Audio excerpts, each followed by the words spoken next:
The human voice. It's the instrument we all play. It's the most powerful sound in the world, probably. It's the only one that can start a war or say, I love you. And yet many people have the experience that when they speak, people don't listen to them. Why is that? How can we speak powerfully to make change in the world? Well, I'd like to suggest there are a number of habits that we need to move away from. I've assembled for your pleasure here 7 deadly sins of speaking. I'm not pretending this is an exhaustive list, but these 7, I think, are pretty large. Habits that we can all fall into. First, gossip. Speaking ill of somebody who's not present. Not a nice habit, and we know perfectly well the person gossiping 5 minutes later will be gossiping about us. Second, judging. We know people who are like this in conversation, and it's very hard to listen to somebody if you know that you're being judged and found wanting at the same time. Third, negativity. You can fall into this. My mother, in the last years of her life, became very, very negative, and it's hard to listen. I remember one day I said to her, it's October the 1st today, and she said, I know, isn't it dreadful? It's hard to listen when somebody's that negative.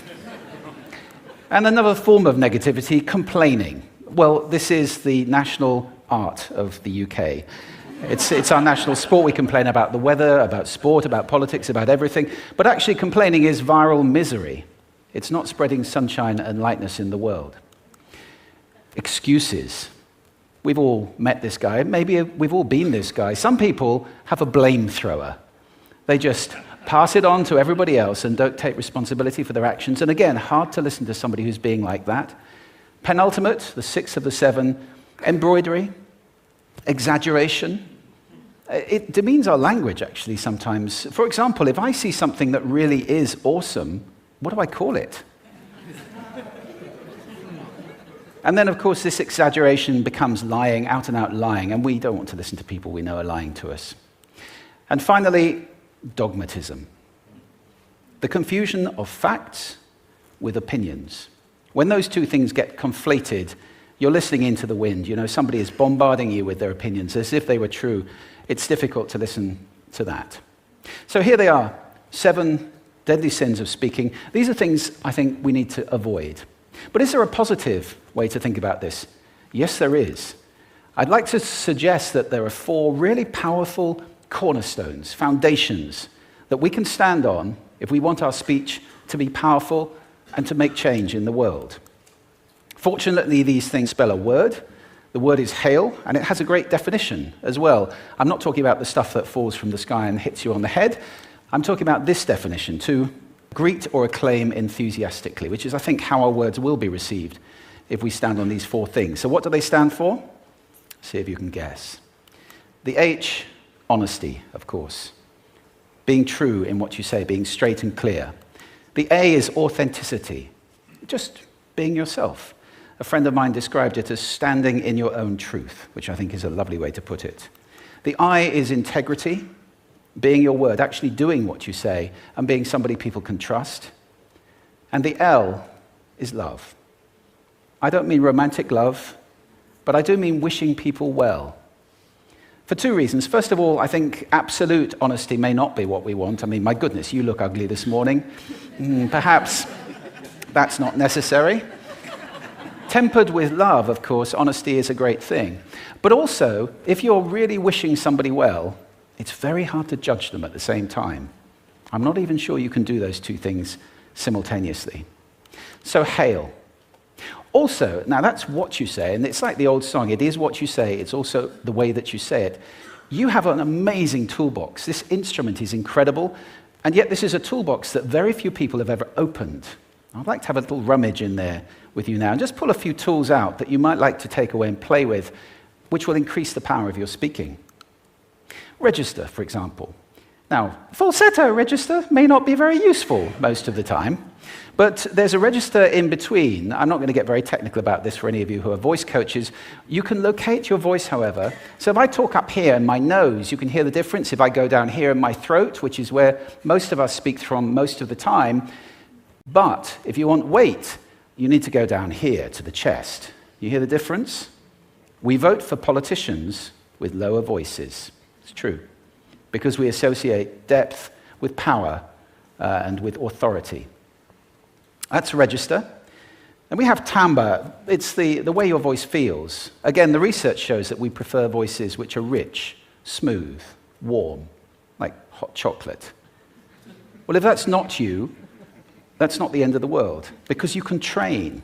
Go get a voice coach. And there are amazing things you can do with breathing, with posture, and with exercises to improve the timbre of your voice. Then prosody. I love prosody. This is the sing-song, the meta-language that we use in order to impart meaning. It's route one for meaning in conversation. People who speak all on one note are really quite hard to listen to if they don't have any prosody at all. That's where the word monotonic comes from, or monotonous, monotone. Also, we have repetitive prosody now coming in, where every sentence ends as if it were a question, when it's actually not a question, it's a statement. And if you repeat that one over and over, it's actually restricting your ability to communicate through prosody, which I think is a shame.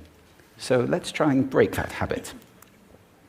Pace. I can get very, very excited by saying something really, really quickly, or I can slow right down to emphasize.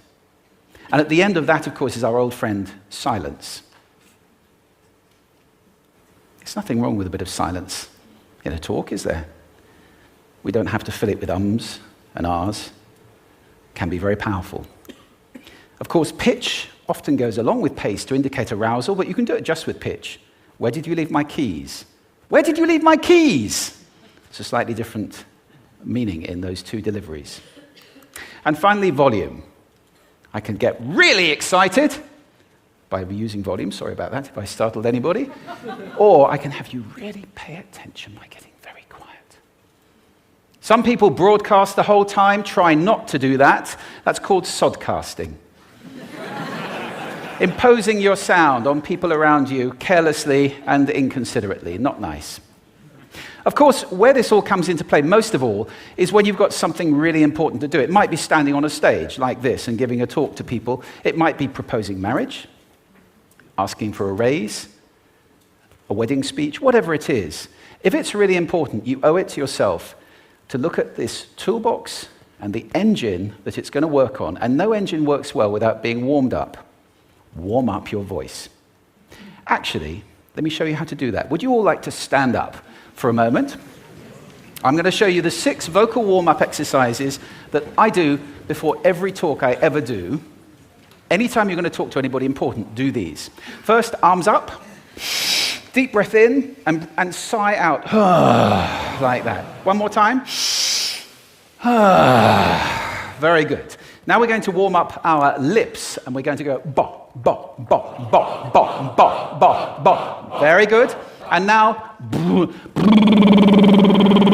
just like when you were a kid.